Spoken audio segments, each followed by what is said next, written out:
برتن مانجتے تھے، بوڑھے آدمی تھے، 70 سال کے قریب عمر تھی۔ ان کا ایک بیٹا تھا، ایک بہو تھی، ایک پوتا تھا، لیکن وہ بیچارے بیٹا بیمار رہتا تھا تو لہٰذا وہ خود مزدوری کرتے تھے۔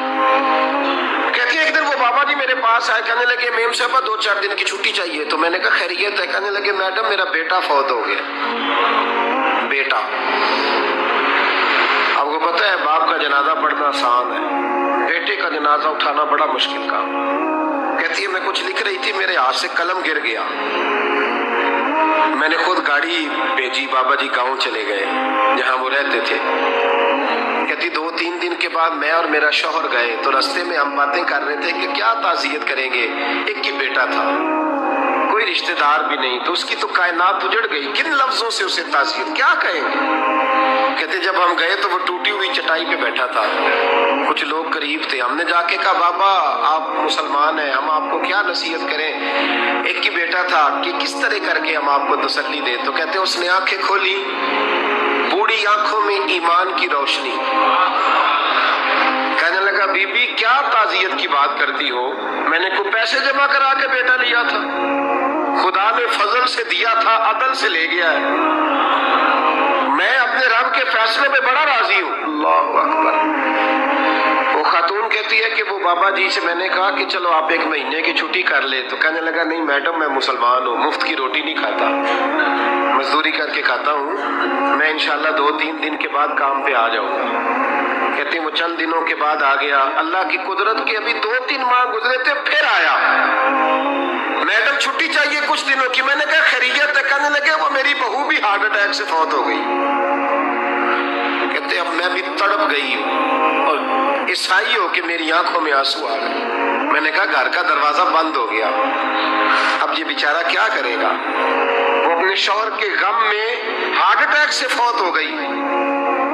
کہتے ہم پھر 2-3 دن کے بعد تعزیت کے لیے گئے، پھر ٹوٹی ہوئی چٹائی، بوڑھا نہ اپنی انگلیوں سے زمین پر کچھ بنا رہا ہے۔ کہتے قریب گئی اور میں نے جا کے کہا بابا اب تو تسلی آپ نے خود ہی کرنی ہے، جو نظام تھا وہ تو ہو گیا۔ تو کہتے ہیں پھر اس نے آنکھیں کھولی، آسمان کی طرف دیکھا تو کہنے لگا بیٹی کوئی پریشانی نہیں، میرا بیٹا بغیر شادی کے بھی تو فوت ہو ہی سکتا تھا نا، بس میرے مالک نے جب چاہا جیسے چاہ ہوا، میں انشاءاللہ 2-4 دن کے بعد کام پہ آؤں گا، یہ میرا 3-4-5 سال کا پوتا ہے، ابھی اسکول داخل ہوا ہے، میں ساتھ لے آؤں گا، وہاں میرے ساتھ اوپر کوارٹر میں جہاں میں رہتا ہوں یہ بھی رہے گا۔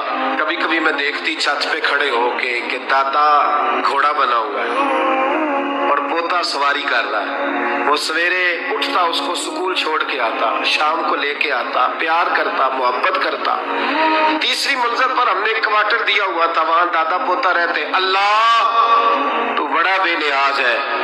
کہتی ہے اقبال ایک دن نا پوتا اوپر والی منزل پہ کھیل رہا تھا، اس کا پیر پھسلا، وہ گردن کے بل زمین پہ گرا، مجھے خبر ہوئی تو میں دوڑی، ایمبولینس منگائی، خون سے لتھڑے ہوئے اس بچے کو دادے نے اپنی گود میں رکھا، اور جب ہم ہسپتال کی طرف گئے تو ہاسپٹل بعد میں آیا، جناب اسرائیل پہلے آ گئے، اور کہتے ہیں وہ گود میں دم توڑ گیا، پھر دادے نے اسے اپنے ہاتھوں سے غسل دیا، پھر اس نے اپنے بوڑھے ہاتھوں سے قبر کھودی، اور پھر مٹی ڈال کے کہنے لگا انا للہ وَإِنَّا إِلَيْهِ رَاجِعُونَ، جے سونا ہی میرے دکھ وچ راضی، جے سونا ہی میرے دکھ وچ راضی۔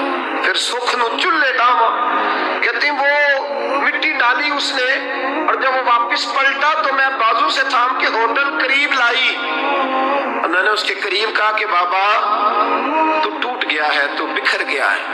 تو کہتے ہیں یوں اس نے ہاتھ رکھے اور یوں آنسو چھٹک دیے، کہنے لگا میڈم کیوں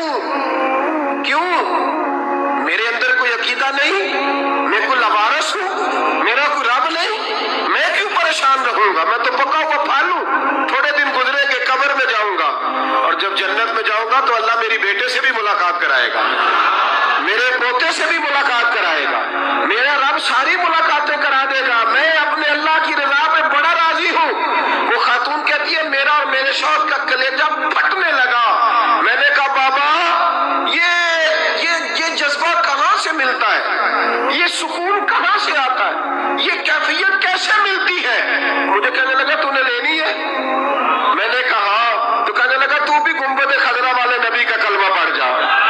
اللہ تجھے سکون عطا کرے.